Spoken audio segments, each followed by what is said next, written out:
मुंबई में एनसीपी नेता बाबा सिद्दीकी की हत्या ने सार्वजनिक व्यवस्था और सुरक्षा पर सवाल खड़ा कर दिया है। इस हत्याकांड ने 1990 के दशक की यादें भी ताजा कर दी है। वो एक ऐसा दौर था जब ऐसे आपराधिक गिरोहों की गुंडागर्दी मुंबई में बहुत आम बात थी। एक दशक तक शहर पर शासन करने वाले नामी गैंगस्टर द्वारा जबरन वसूली वाले कॉल के डर से महानगर के अमीर और प्रसिद्ध लोग कोई भी त्योहार तक नहीं मना सकते थे। इतना खौफ था उन लोगों का उनके दिल में। जब तक पुलिस ऐसे अपराधियों को मार ना डाले तब तक वो डर के साए में रहते थे। फिर 1999 में आया महाराष्ट्र संगठित अपराध नियंत्रण अधिनियम यानी कि मकोका, जो एक कानून है। मकोका का कानून उस वक्त विशेष रूप से गिरोहों की हिंसक नापाक गतिविधियों को नियंत्रित करने के लिए लाया गया था। कानून आने के बाद बेशक पुलिस द्वारा अपराधियों के एनकाउंटर की घटनाओं में कमी आने लगी, लेकिन इन पर एक्शन जरूर और तेज भी हो गया। गैंगस्टर बड़ी हस्तियों को टारगेट कर उनसे पैसा वसूलते थे। इन्हीं पैसों से फिर गैंगस्टर अपनी गैंग का खर्चा चलाते थे। लेकिन कानून जब और सख्त हुआ तो अपराधियों में भी थोड़ा खौफ इसका दिखने लगा।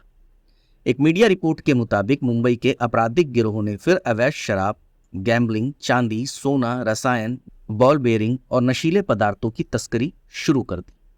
आम जनता की नज़र में उनकी रॉबिन हुड वाली छवि बन गई, क्योंकि गैंगस्टर शहर के वासियों के लिए गणपति पूजा का आयोजन करना, बीमारों और विकलांगों को चिकित्सा सहायता प्रदान करना और जरूरतमंदों पैसों से भी सहायता प्रदान करते थे।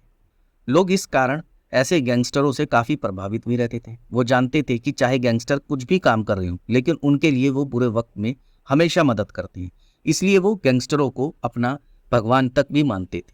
उस वक्त ऐसा भी दौर था जब शहर में बेरोजगार युवा काफी थे, नौकरी थी ही नहीं और जीवन व्यापन के लिए पैसों का भी जुगाड़ हो पाना बहुत मुश्किल होता था। ऐसे वक्त में उन्हें गैंगस्टर का साथ मिलता था। गैंगस्टर बेरोजगार युवाओं को अपनी गैंग में भर्ती करते थे, बदले में उन्हें पैसे देते थे।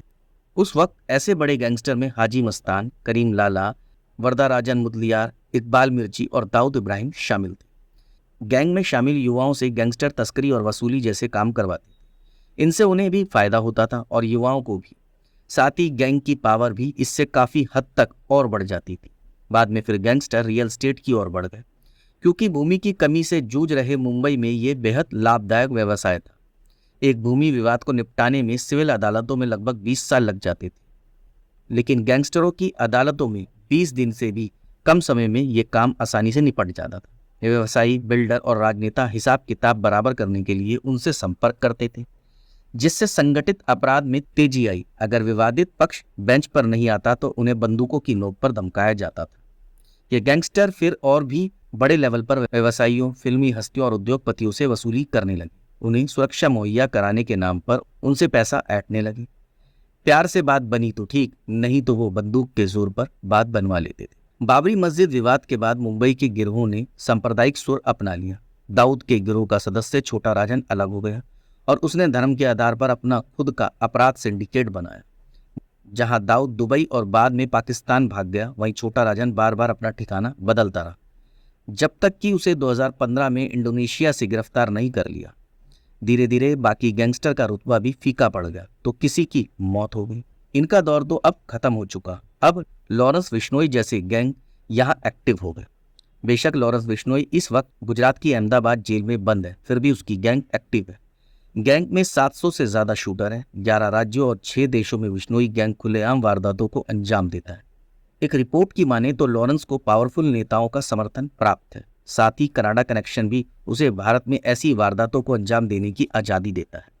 कनाडा से इस गैंग को लॉरेंस के खास गुर्गे ऑपरेट करते हैं। गोल्डी बराड़, रोहित गोदारा और अनमोल बिश्नोई जैसे लॉरेंस के खास गुर्गे इस गैंग को चलाते हैं।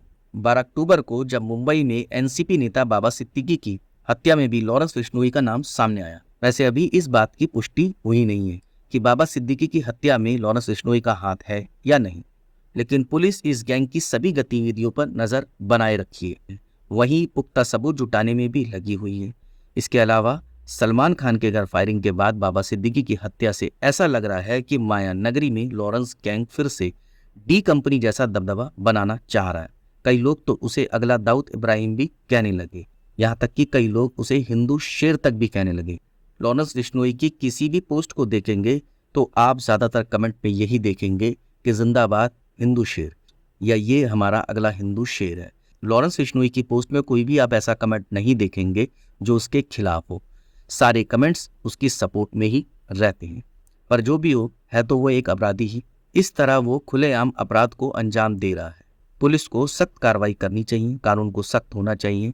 कब तक ऐसे लोगों की जान जाती रहेगी और कब तक ऐसे गैंगस्टर लोगों की जान लेते रहे।